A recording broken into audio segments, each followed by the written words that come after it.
dan lebih banyak ingin berdiskusi sebenarnya dengan ayah bunda sekalian terkait dengan bagaimana kiat-kiat kita bersama nanti dalam menjalin keharmonisan keluarga dan bagaimana dampaknya terhadap tumbuh kembang putra putri kita. Sebelumnya perkenalkan, ini mantan pacar saya. Iya, ini praktek yang diajarkan Sugido, Pak. Holding hand ya kan. Kayaknya belum biasa.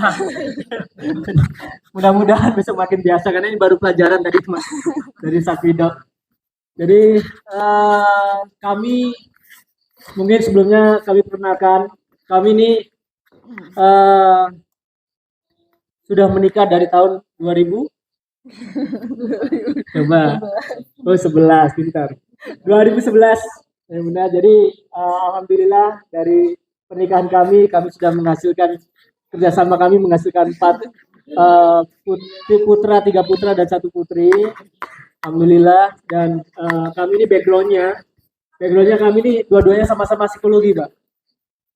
Sama-sama psikologi. Jadi ya ini sharing saja. Kalau sama-sama psikologi itu debatnya agak rumit kalau di rumah itu. Kalau tadi Ustadz Wido itu deep talk gitu ya, ada deep talk, kami tuh very deep talknya itu. Karena sama-sama psikologi. Ini gimana jadi, caranya? Susah ngomongnya gitu. Cari titik ketemunya itu kadang-kadang juga susah karena udah punya sama-sama teorinya gitu. Itu sama. Ya. Oh iya, maaf.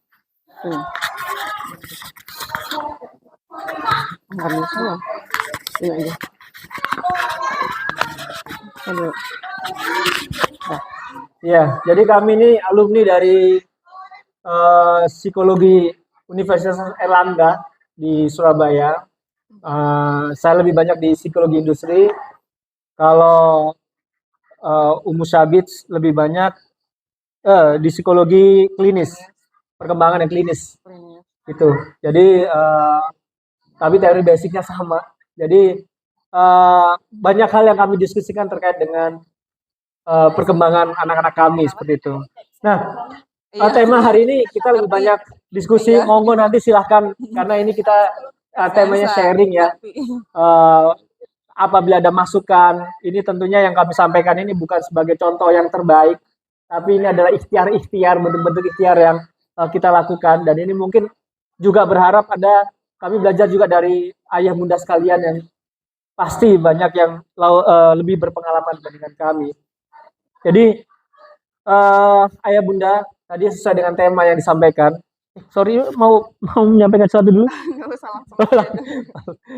Kita paling nggak 30 menit maksimal supaya nanti kita tidak terlalu malam. Jadi di 30 menit ini nanti kita akan diskusikan kira-kira apa sih dampaknya, bagaimana sih dampaknya keharmonisan keluarga itu membentuk karakter anak. Ayah bunda sekalian, kehadiran orang tua, khususnya ayah, ini secara penelitian memiliki impact yang sangat besar terhadap tumbuh kembang karakter anak, khususnya ayah. Itulah kenapa kita di sekolah adab mengutamakan peran ayah dalam berbagai kegiatan proses pendidikan. Beda dengan sekolah yang lain, ayah. Kalau menurut beberapa jurnal yang kami baca, sejauh mana sih peran ayah itu bisa mempengaruhi karakter anak? Pertama, ketidakhadiran ayah, salah satunya dampak pertama adalah prestasi sekolah yang cenderung rendah. Nah, ini ayah ya, bunda coba cek nanti, apakah penelitian ini betul? Coba cek anak-anak sekolah yang prestasi sekolahnya rendah, coba cek, apakah betul peran ayahnya kurang atau tidak.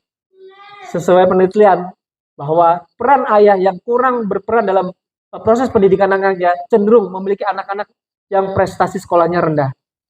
1. Impact dari ketidakhadiran ayah dalam proses pendidikan. 2.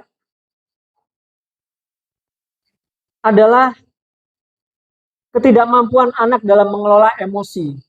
Nah, anak-anak yang tidak memiliki kelekatan dengan orang tua atau khususnya ayahnya, maka mereka ini memiliki kekurangan dalam pengelolaan emosi. Anaknya cenderung marah, baper, ya kan, tidak bisa mengendalikan diri. Nah, ini adalah salah satu impact bagaimana ayah kurang berperan dalam pendidikan anak. Mungkin ayah terlalu sibuk gitu ya, jarang ngobrol, jarang mendiskusikan ketika anak-anak punya situasi tertentu gitu ya. Nah, salah satu impact-nya adalah ketika ayah tidak hadir, maka salah satunya adalah anak kurang mampu mengelola emosi. Jadi nanti sekali lagi, ayah bunda cek, kalau ada kasus tetangga-tetangga kita di kiri kanan, kalau ada anak-anak yang tantrum, anak-anak yang tidak bisa mengelola emosinya, anak-anak yang nakal banget, pemarah banget, coba cek bagaimana hubungan dia dengan ayahnya. Sejauh mana ayahnya memiliki peran dalam proses pendidikan anaknya di rumah.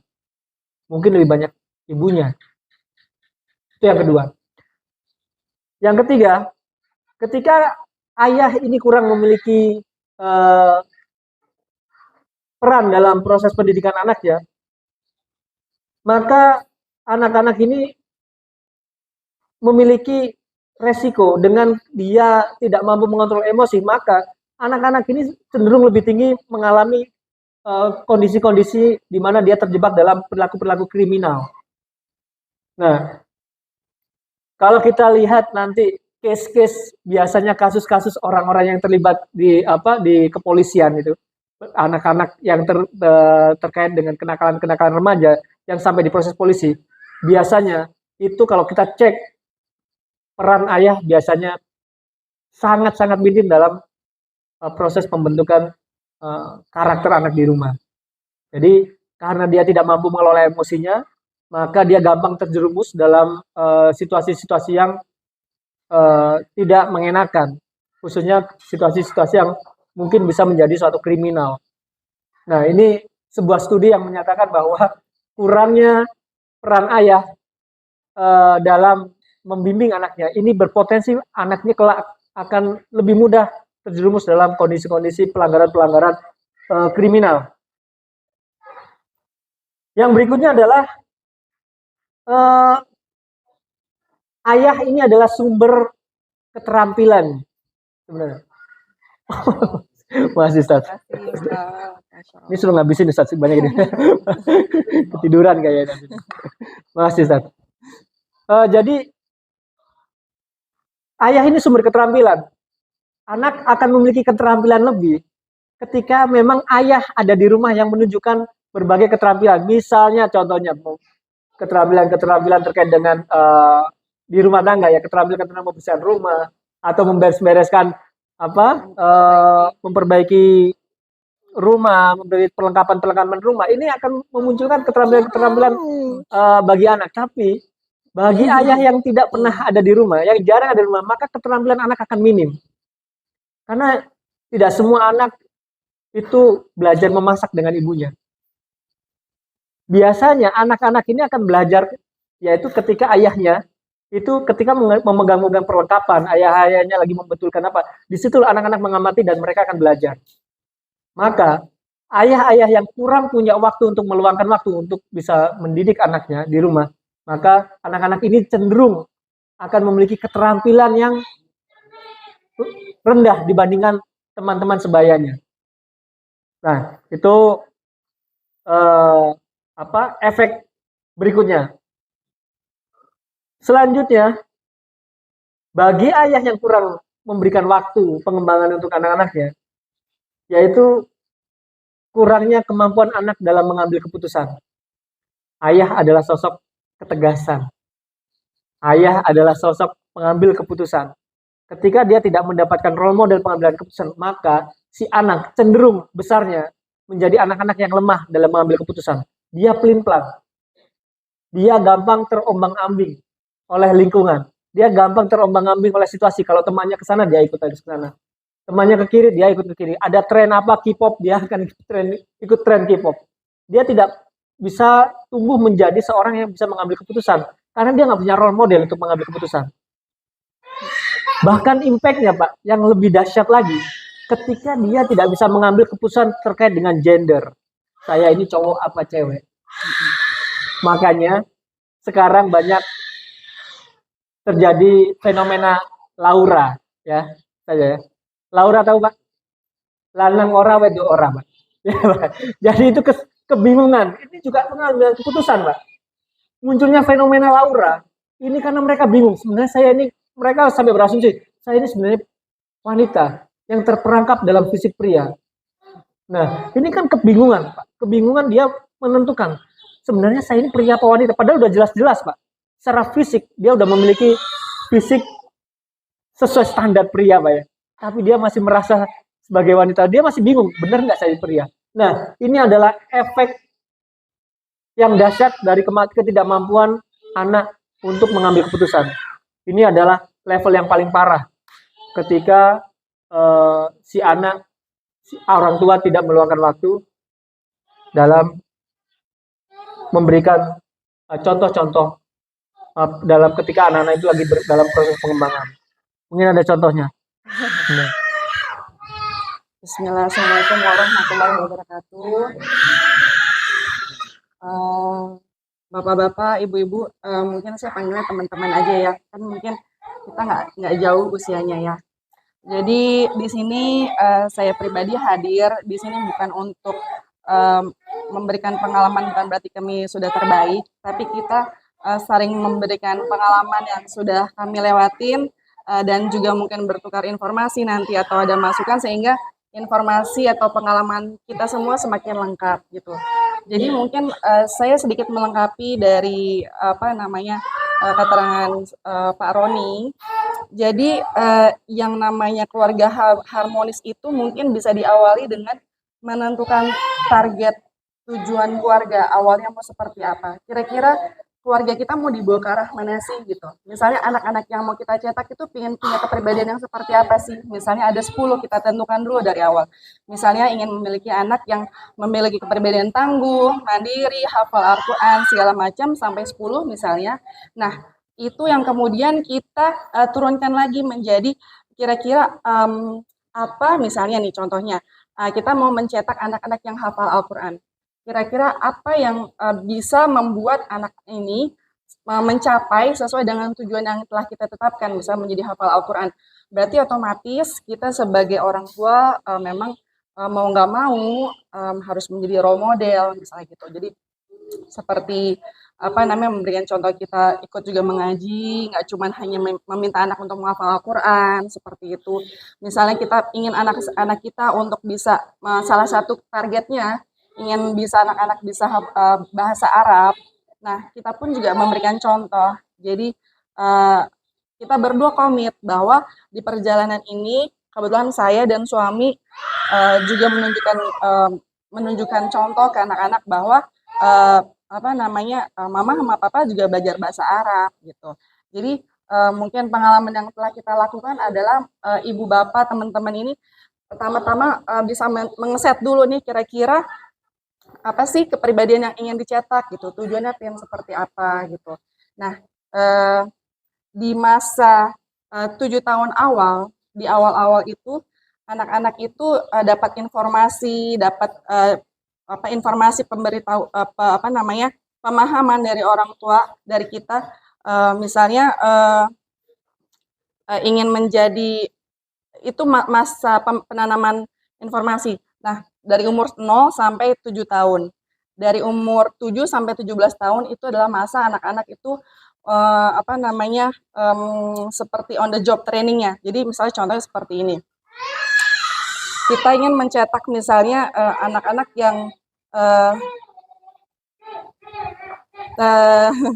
misalnya kita ingin mencetak misalnya anak yang contohnya anak laki-laki ya, anak laki-laki kita ingin nantinya menjadi anak kita menjadi anak yang mandiri, anak yang bertanggung jawab, anak yang mandiri pada akhirnya bisa kelak nantinya bisa menjadi suami atau ayah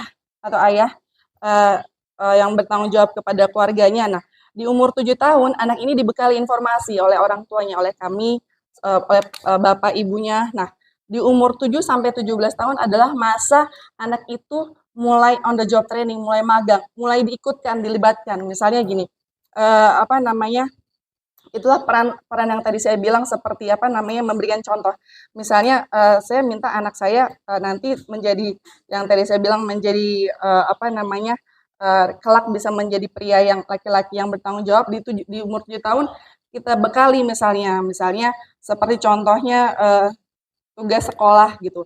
kita berikan semua tanggung jawab kepada anaknya. Jadi kalaupun emang anak-anak ada ketinggalan PR, ketinggalan buku atau segala macam, jangan sampai kita kirimkan. Jangan biarkan dia bertanggung jawab atas perbuatan yang dia lakukan. Nah, di umur 7 sampai 17 tahun, bagaimana cara on the job training anak itu? Anak itu sudah mulai, anak cowok itu misalnya sudah mulai kita ajak bersama ayah untuk berburu. Berburu dalam hal ini misalnya apa? Misalnya diajak ayahnya untuk misalnya ayahnya bekerja, ikutin dilibatkan pekerjaan yang dilakukan oleh ayahnya. Misalnya ada pekerjaan, misalnya di rumah ada misalnya dia contohnya usaha, suami saya usaha kan. Misalnya pagi-pagi jualan, pagi-pagi anak kami ajak untuk beli bebek, beli ayam. Jadi dilibatkan. Jadi masa on the job training itu tuh di 7 sampai 17 tahun itu adalah masa anak-anak itu merasakan tapi belum dilepas. Jadi dia merasa, oh gini toh yang namanya bekerja tuh seperti ini. Jadi di umur 7 tahun awal dia diberi pemahaman bahwa dia harus bertanggung jawab terhadap diri sendiri.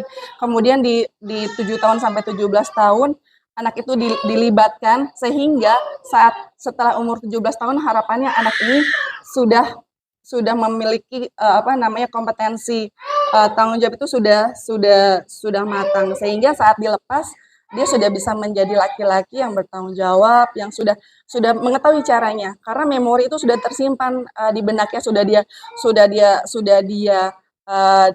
dia ingat dan juga dia sudah lakukan selama on the job training itu dari 7 sampai 17 tahun seperti itu. Jadi memang orang tua itu terutama ayah sangat penting sekali untuk peran terhadap pendidikan anak ya. Jadi memang contohnya seperti ini. Ya kan sekarang memang fase di mana banyak ibu-ibu yang bekerja gitu ya. Bekerja yang memang bekerja yang dalam tanda kutip memang berkarir gitu, bukan untuk memenuhi kebutuhan rumah tangga, tapi memang tujuannya untuk berkarir. Sehingga saat dia berkarir, kemudian suami berkarir, tidak jarang ini akhirnya banyak kasus-kasus si istri ini tidak patuh terhadap suaminya segala macam, akhirnya ada kasus perceraian rumah tangga. Nah, biasanya saat perceraian rumah tangga ini apabila tidak dihandle dengan baik gitu ya. Nah, misalnya seorang anak misalnya seorang anak ini diurus oleh ibunya yang tidak memiliki visi misi bagaimana mengurus anak laki-lakinya. Nah, dan dia kemudian menceritakan hal-hal yang buruk mengenai ayahnya, misalnya ayahnya seperti ini. Nah, itu ada kasus di mana sang anak ini kemudian dia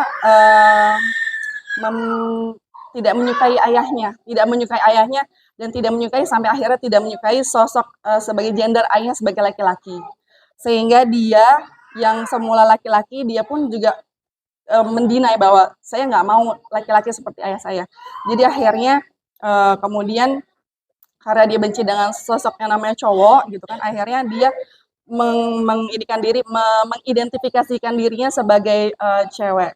Dan ditambah juga mungkin karena terlalu banyak diurus oleh ibunya yang lebih menonjolkan sifat perasaan afeksi gitu, sehingga sifat laki-lakinya tidak muncul. Akhirnya banyak kasus yang kita temui sekarang itu kasus LGBT.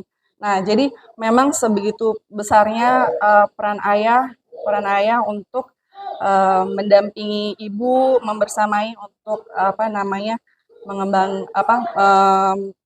membersamai tumbuh kembangnya anak-anak, seperti itu. Mungkin itu sih, Pak. Iya. Nah, sekarang terakhir teorinya, Pak. Teorinya pembentukan perilaku. Pembelajaran pembentukan perilaku itu teorinya, ada teorinya, yaitu teorinya 10 20 70. Penyampaian cara mendidik anak itu ada 3 fase, 3 cara, dan ini paling gampang diingatnya 10 20 70. 10 itu apa? Tadi yang disampaikan, penyampaian konsep, bahwa kalau orang itu dikasihkan konsep, Pak, Bapak bacakan, anak-anak kita bacakan cerita-cerita gitu ya, kita kasih tahu, nak nggak boleh ini, nggak boleh itu kan informasi, Pak ya. Penyampaian informasi itu efeknya ke anak atau efeknya ke orang itu cuma 10%. 10% untuk merubah perilakunya dia atau membentuk perilakunya dia. 10%. 20% ketika anak ini diberikan coach atau contoh atau role modeling. Kalau dia melihat contoh, oh ada contoh-contoh ini impact-nya, efeknya adalah 20%. 10-20, baru 30%. 70% adalah ketika anaknya tadi melakukan, merepetisi. Dia lakukan berulang-ulang, maka itu akan menjadi suatu kebiasaan, menjadi suatu habit. 70% ketika dia praktek. Kalau praktek itu dia lakukan secara konsisten, maka itu akan terbentuk perilakunya. Cuman masalahnya, Pak, untuk membentuk yang 70% ini, membuat dia mau melakukan itu, ini sangat dipengaruhi oleh 20%, yaitu role modeling. Sangat dipengaruhi oleh contoh. Kalau anak itu nggak ada contoh, belum tentu itu dia mau praktek. Kalau anak itu cuma dikasih tahu, belum tentu dia cuma mau praktek. Kalau anak itu cuma dikasih info, Pak, belum tentu. Sehingga 70-nya nggak akan kebentuk. Tapi 20 inilah yang menjadi kunci. Dan siapa yang berperan? Kita, Pak. Ayah, bunda. Yang sangat berperan di 20 ini. Yaitu memberikan role modeling. Jadi ayah, bunda, di masa fase anak-anak sekarang ini, ayah, bunda mungkin tidak terasa bahwa putra-putri kita ini sedang mengawasi kita. Apapun tindak tanduk kita, ucapan kita, perilaku kita yang nampak, bahkan yang tidak nampak, emosi kita, itu bisa diakses oleh anak-anak. Mereka nggak bisa ngelihat, tapi mereka bisa merasakan. Kan Bapak juga bisa merasakan, tentu orang yang emosional, Pak ya. Bapak dekat dengan Bapak bisa merasakan. Begitu juga anak-anak. Ayah pulang, kondisi lagi emosi, gitu ya. Pulang ke rumah, kalau Bapak ayah secara konsisten seperti itu, anak akan merasakan. Itu akan menjadi suatu role model. Itu sebagai suatu contoh. Ya.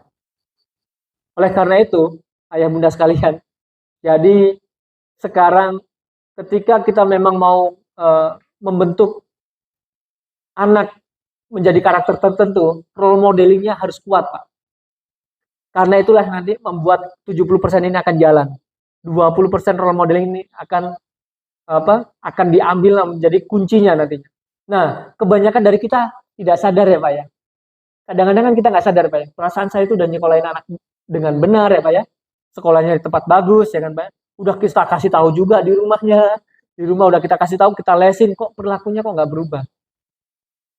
Pak, Bu, coba kita cek ayah bunda. Apa yang ada di anak-anak kita? Kalau kita identifikasi bagian dari bagiannya, kemungkinan itu akan ada bagian-bagian antara itu bagian ayahnya dan bagian bundanya. Coba ayah bunda cek. Oh, kenapa anak ini seperti ini bentuknya? Coba ayah cek, ayah bunda cek, medical check up gitu ya. Cek ayahnya, kayaknya saya enggak. Coba cek sebelah. Kemungkinan pasti ada sesuatu yang dia ambil itu part itu. Oleh karena itu ayah bunda, ini yang harus kita sadari. Begitu kita masuk rumah, apapun yang terjadi di luar, begitu kita masuk rumah, kita berinteraksi dengan keluarga, maka semua akan terekam. Semua akan terekam, baik itu sengaja tidak sengaja, semua akan terekam.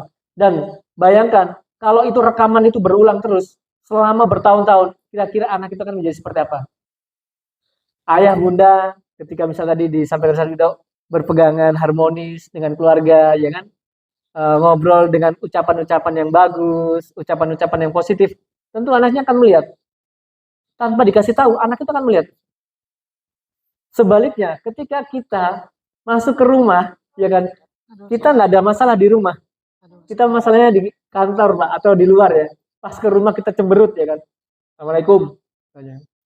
Ke rumah ketemu istri, ya nggak terlalu ngobrol, ya kan, masuk kamar. Maka dia akan melihat, Pak. Itu kan menjadi suatu pola. Dan itu kadang-kadang kita nggak sengaja kan, kita nggak nyuruh anak-anak itu mendidik anak ini menjadi kayak gitu kan, tapi tanpa Bapak suruh suatu gambar yang lewat di depan dia dan itu secara konsisten, maka itu akan menjadi pola yang secara tidak sadar itu akan tertanam di memori dia sangat kuat, Pak. Saya sampai sekarang, saya sendiri punya dua adik sepupu, ayah ibunya udah meninggal, sampai sekarang tidak bisa survive, dalam artian tidak bisa cari kerja, tidak bisa menikah, ada rumah tapi nggak bisa kerja, nggak bisa menikah. Kenapa? Karena dia sakit hati dengan ayahnya, Pak. Kalau ditanya kenapa, Dek? adik saya sepupu, dua-duanya adik kakak sampai sekarang, serumah. Dan dia nggak bisa kerja, nggak bisa apa-apa, nggak punya semangat, Pak. Anaknya cerdas, Pak. Lulusan UI, Pak. Lulusan UI, dia D3 dan S1, TI satunya komunikasi. Tapi dia nggak bisa hidup. Dalam artian nggak bisa cari uang gitu. Kenapa? Karena dia ngelihat bahwa dia nggak punya role model di rumah. Dan meskipun ayahnya sudah meninggal, dia masih menyalahkan ayahnya, Pak. Saya nggak tahu. Kalau dikasih tahu kenapa dia gini. Selalu ngomongnya beristrinya, aku nggak pernah dicontohin gitu kok. Ayah dulu kayak gini. Ayah ke ibu itu kayak gini. Ibu kayak gitu. Itu, Pak. Sehingga ayah bunda sekalian, jangan sampai investasi kita sekolahkan mahal-mahal, kita udah effort luar biasa, tapi role model yang kita berikan ini tidak sejalan dengan apa yang kita harapkan untuk terbentuk di karakter anak. Ini yang mungkin yang akan menjadi highlight kita.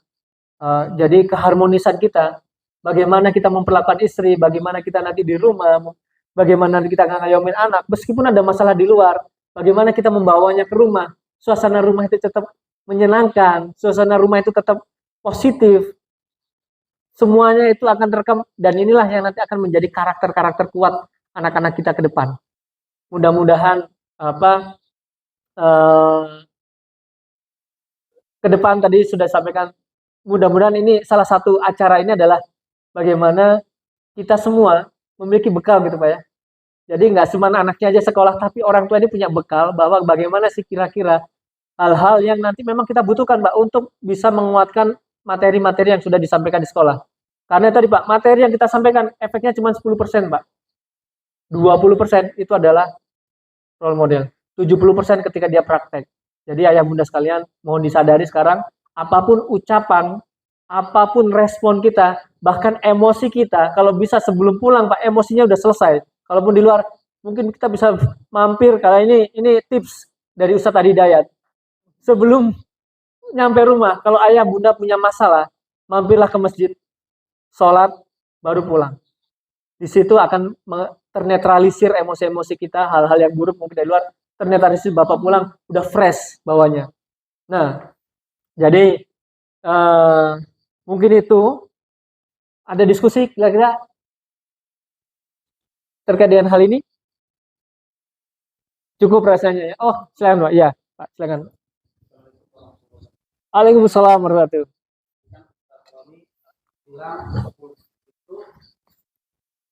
Informasi, teori ya. Role model. Prakteknya anak. Aktivitas betul. Kan di keluarga dan sekolah ya. Betul.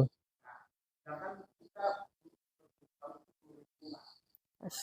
sejauh mana berapa persenkah lingkungan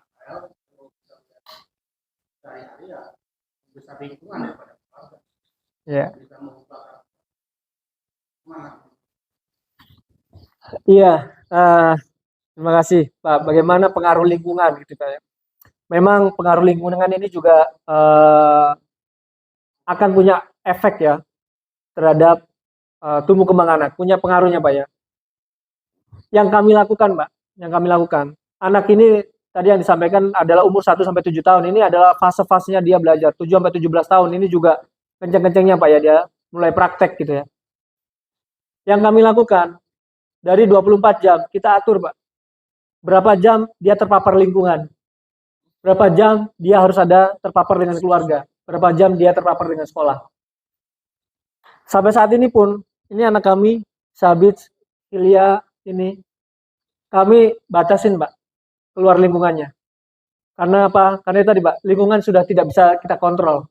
Paling tidak, akhirnya kita sudah berusaha Pak. Kita sudah berusaha, pasti nih, dan ini udah kewajiban kita. Tadi yang disampaikan Ustadz Wido. Kalau Bapak cari rumah, sebenarnya rumah mahal itu bukan karena rumahnya saja Pak.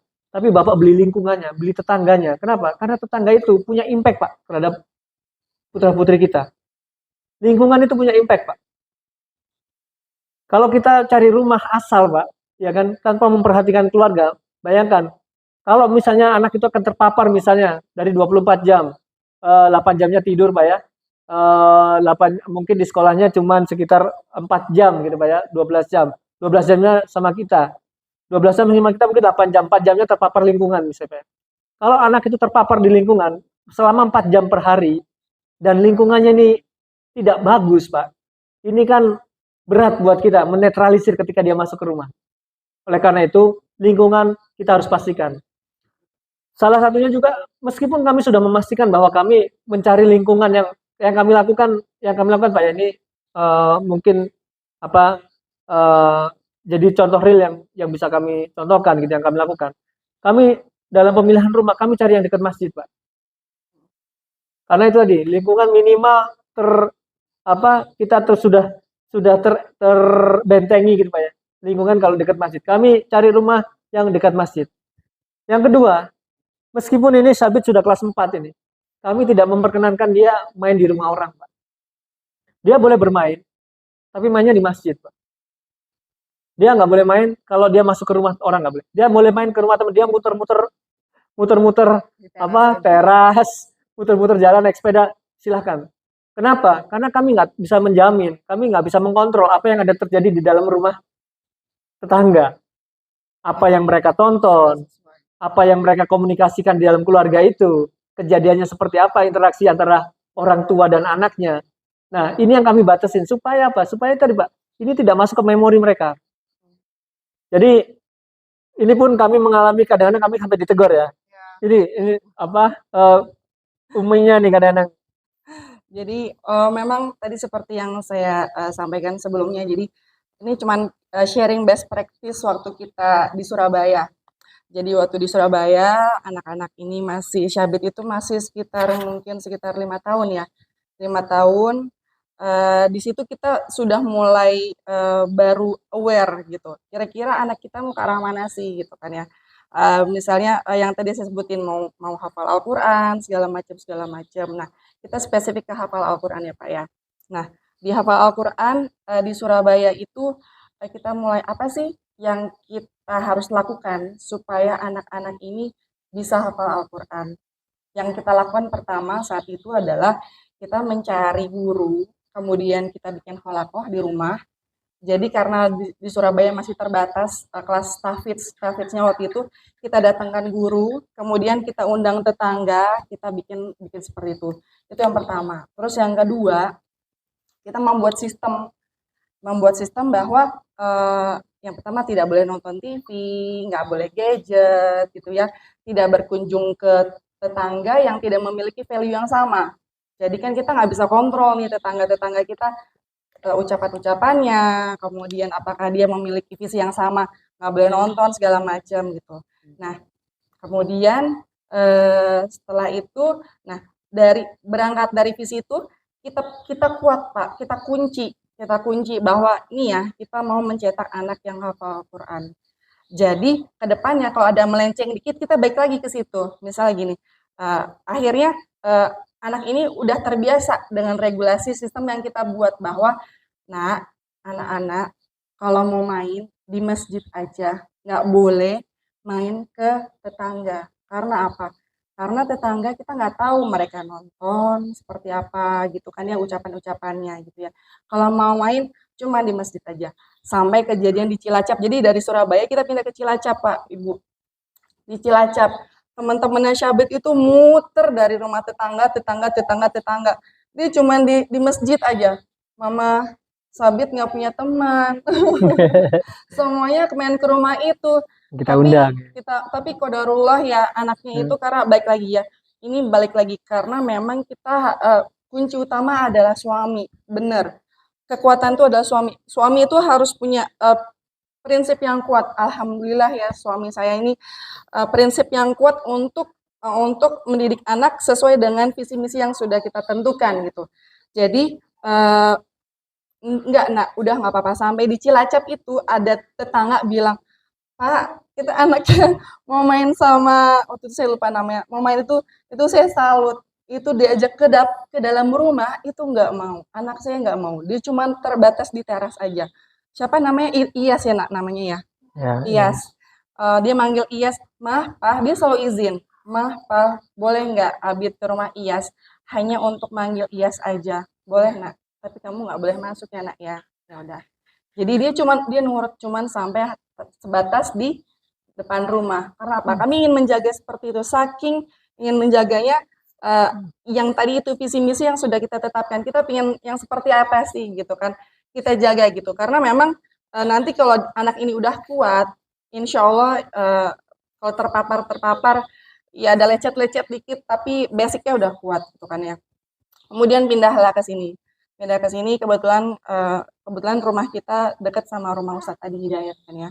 Dan kemudian anak-anaknya Ustadz Adi Hidayat itu pun juga seumuran sama Syabit. Nah, teman-temannya Syabit banyak yang datang ke rumah, macam-macam, apa namanya, ada tetangga kompleks, ada tetangga yang satu sekolah yang memang memiliki visi misi kita tidak boleh nonton handphone dan tidak boleh memakai gadget gitu kan ya. Kita udah sama itu. Nah, kamu boleh, kita batasin. Nah, kamu boleh bermain dengan yang ini. Tidak boleh bermain yang ini. Sehingga anak secara otomatis, dari informasi yang kita kasih, anak itu secara otomatis tuh, kenapa mah nggak boleh bergaul sama ini? Karena dia omongannya tidak baik. Gitu. Karena kemudian dia cerita, oh mah si ini mencerita, kita saat dia bercerita, kita harus menanggapi, nggak boleh sesibuk apapun, saya mencoba sebaik mungkin saat anak bercerita, saat saya lagi megang handphone saya taruh. Iya nak, kenapa? Iya. Padahal otak udah macem-macem tuh, wah, udah macem-macem, mau ngurus transfer segala macam, oh gitu kan. Ah, enggak, tapi iya nak, kenapa? Karena saya saking ingin anak-anak bisa bercerita, bisa terasa sama saya. Iya nak, kenapa? Oh iya mah, iya sebegini mah. Oh ya udah, apa namanya? Ini omongannya begini. Ya udah nak, kamu nggak usah main di situ. Kamu hanya boleh main di masjid saja atau main ke rumah Ustadz Adi Hidayat. Sudah cukup. Nah, sampai ibunya, sahabatnya Sabit itu WhatsApp saya. Mbak, kenapa sih Sabit gak boleh main ke rumah Jano? Gitu. Sabit itu sering cerita di rumah Jano itu apa namanya, Jano itu main main games gitu, main PS gitu kan. Nah, main games terus kemudian kan ada online online game ya, online game. Nah, saat di online games itu kan yang main kan Ucapan-ucapan bukan cuman anak-anak ya, banyak dari orang luar dari dewasa. mana-mana. Nah, ucapan itu banyak, ucapan dari orang dewasa macam-macam yang kita nggak bisa kontrol. Dan itu masuk gitu, dan itu masuk kejadiannya ke anak-anak gitu. Masuk dan qadarullah ada waktu itu ada kejadian yang apa namanya, ada anak yang ya kita Bahasa. terkait anak itu memiliki ucapan yang tidak baik dan saya bercerita, kenapa mah kok omonginnya begini-begini, terus saya tanya kenapa, oh dia main game online. Nah, jadi Pak, sepenting itu Bapak sama Ibu kalau ada waktu dari awal ini di-set ulang. Sebenarnya tujuan arahnya mau kemana sih gitu. Tujuan keluarganya mumpung belum terlambat nih, mumpung anak belum terlambat, mumpung belum 17 tahun, mumpung dia belum melalui on the job training tadi itu, Bapak set sama Ibu mau menciptakan anak yang seperti apa gitu. Anak tangguh, anak apa segala macam. Di 7 tahun awal, Bapak sama Ibu memberikan informasi, nak bolehnya yang ini silakan, yang ini boleh, yang ini silakan. Nah, saat umur 7 sampai 17 tahun silakan Bapak itu membersamai. Contohnya kalau misalnya perempuan membersamai anak-anak ini untuk belajar masak, untuk menjahit, membersamai untuk bagaimana caranya menurut. Karena fitrahnya seorang perempuan itu nanti dia harus nurut kepada suaminya. Nah, dari umur 0 sampai 7 tahun kita ajarin anak perempuan ini untuk bisa nurut, kemudian 7 sampai 17 tahun itu aplikasinya. Sehingga saat dia lepas udah dewasa, early adulthood, jadi udah awal ini dia sudah memiliki kepribadian yang kuat sehingga saat kita lepas kita sudah tenang. Jadi saat di atas umur 17 tahun, anak-anak ini sudah sesuai dengan target yang sudah kita tulis tadi itu. Mau memiliki anak yang A, B, C, D, anak hafal Al-Quran, anak yang mandiri, anak yang jujur, anak yang amanah, itu harus ditulis satu-satu. Itu memang harus ada prakteknya. Apa namanya, detil-detilnya seperti apa sih menciptakan anak yang apa tidak terganggu apa yang hafal Al-Quran itu. Makanya kita harus menjaga lingkungannya, kita harus apa namanya, harus komit, harus strict. Contohnya nih Pak ya, masalah hafal Al-Quran nih, hafal Al-Quran. Jadi di rumah orang tua saya gitu kan ya, sama adik saya itu membebaskan yang namanya nonton. Nah, itu paling berat buat saya. Orang tua saya sendiri gitu ya, gitu kan. Tapi bagaimana kita bisa memberikan kepercayaan kepada orang tua, "Ma, Pa, ini loh, kalau nonton anak-anak begini." Terus sampai akhirnya orang tua saya tuh mengiyakan bahwa iya, iya ya sekarang kalau dipanggil kalau nonton anak-anak nggak nyaut gitu. Kia itu dipanggil tuh nggak langsung nengok, Kia, Kia, Kia, Kia gitu. Jadi memang harus sekuat itu kita sama orang tua itu, saya sama suami harus sekuat itu saling mengingatkan ya, walaupun ya namanya manusia suka kelewat kelepas gitu. Udah nggak boleh nonton, nggak boleh nonton. Karena memang sedahsyat itu tontonnya itu separah itu mempengaruhi anak-anak gitu. Ada masalah LGBT, masalah macam-macam semacam itu gitu. Nah, jadi bahkan di keluarga sendiri itu pun kita harus punya kontrol, Pak, sama adik saya. Misalnya contohnya juga nih, misalnya kita kan tidak merayakan ulang tahun, Pak ya. Nah, apa namanya? Adik saya masih gitu. Nah, itu kan sama aja mengontrol lingkungan kan itu terkait dengan hal sistem apa namanya membatasi lingkungan anak-anak ya. Nah, gimana caranya kita bisa menyampaikan baik-baik lingkungan ke adik walaupun orang terdekat ya. Dek, maaf ya atau awal-awal kita bilang mohon maaf Dek, kita harus ngerjain yang lain dulu baru nanti nyusul. Jadi setelah acara perayaan selebrasi ulang tahun, tiup lilin segala macam itu tidak ada baru kita datang. Karena apa? Karena anak-anak melihat, "Mah, kenapa sih kalau ulang tahun boleh tiup lilin segala macam gitu." Nah, apa namanya, setelah setelah melewat, ada kasus ulang tahun, nah saya memberikan informasi ke adik, "Dek, saya ada ulang tahun juga, ulang tahun di rumah tante saya kasusnya. Dek, Kakak datangnya nanti aja ya, karena Kakak nggak mau ngelihat proses, selebrasi ulang tahun."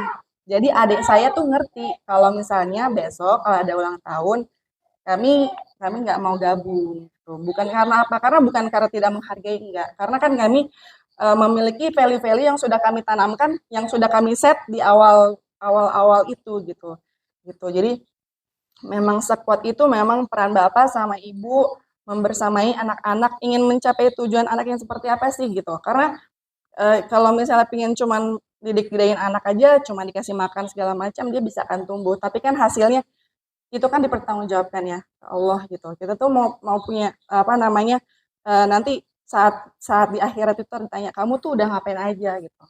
Kami udah begini ya Allah gitu. Kami sudah ngeset, saya sama suami udah ngeset A, B, C, D itu momennya di Surabaya waktu itu. Ingat banget malam-malam. Jadi memang ditulis, perlu ditulis Pak. Kita mau segini, kepribadian anak yang seperti ini, yang ini, yang ini. Nah, apa sih yang harus dilakukan supaya anak itu memiliki kepribadian yang sudah ditentukan awal itu gitu. Jadi dan kalau ada yang meleset dikit balik lagi, meleset dikit balik lagi gitu. Jadi pokoknya memang sekuat itu sampai pokoknya kalau lingkungan apa namanya nggak sesuai sama kita balik lagi kira-kira kalau misalnya ini pengaruhnya gimana ke anak-anak harus kita balikin lagi gitu. Jadi akhirnya anak-anak pun karena kita udah terbiasa, anak-anak pun akhirnya terbiasa dan dia sendiri, "Kia, kenapa nggak mau main sama itu?" "Nggak mau ah, soalnya dia kalau ke rumah teman itu dia nonton. Di rumahnya nggak boleh, di rumahnya dia, tapi di rumah tetangga boleh." Gitu. Kayak gitu. Nah, termasuk anak saya yang Arham, dia ke rumah saudara saya, adik saya. Kan apa namanya? Ini kelamaan ya. Durasi juga. Durasi yang maaf. Satu lagi. Nah, jadi dia ngomong kayak gini, Mah, kan ada memang kadang-kadang kami suka kasih sedikit-sedikit gitu kan yang nonton gitu. Tapi mana yang boleh dan mana yang tidak. Terus sampai akhirnya Arham lagi, Mah, tadi Arham ngeliat di rumahnya Tendi itu nonton Skibidi Toilet. Arham langsung gitu. Jadi informasi-informasi, value-value yang sering kita tanamkan di anak, akhirnya anak itu Sudah mulai bisa sudah terbiasa gitu. Jadi memang seperti itu. Gitu kurang lebih itu best practice-nya. Jadi mudah-mudahan bisa saling melengkapi gitu ya. Itu Hayah, kira-kira mudah-mudahan sharingnya bermanfaat. Kalau yang tidak bermanfaat mungkin tidak perlu disimpan dalam memori. Jadi sekali lagi mudah-mudahan semoga apa yang kita lakukan hari ini, yang kita ikhtiarkan ya sampai kita malam-malam di sini, ini juga sebenarnya ikhtiar kita bersama ya, membersamai putra-putri kita di Saim. Memang kita tekadkan bagaimanapun caranya, gimana caranya, karena kita sudah komit ya, orang tua dan yayasan dan tim guru untuk bisa membersamai putra-putri kita. Dan insya Allah nanti kita juga pengen men-tracing ya, ketika nanti anak-anak kita di 17 tahun, kira-kira kita juga pengen nantinya kita punya ikatan yang kuat. Jadi kita nanti tahu hasilnya. Bagaimana sih hasilnya putra-putri kita nanti ketika mereka beranjak dewasa dengan hasil yang udah kita didik, dengan ikhtiar kita malam ini juga. Itu mungkin yang bisa kami sampaikan. Apabila ada kurangnya kami mohon maaf. Bila taufiq wal hidayah. Wassalamualaikum warahmatullahi wabarakatuh. Waalaikumsalam warahmatullahi wabarakatuh.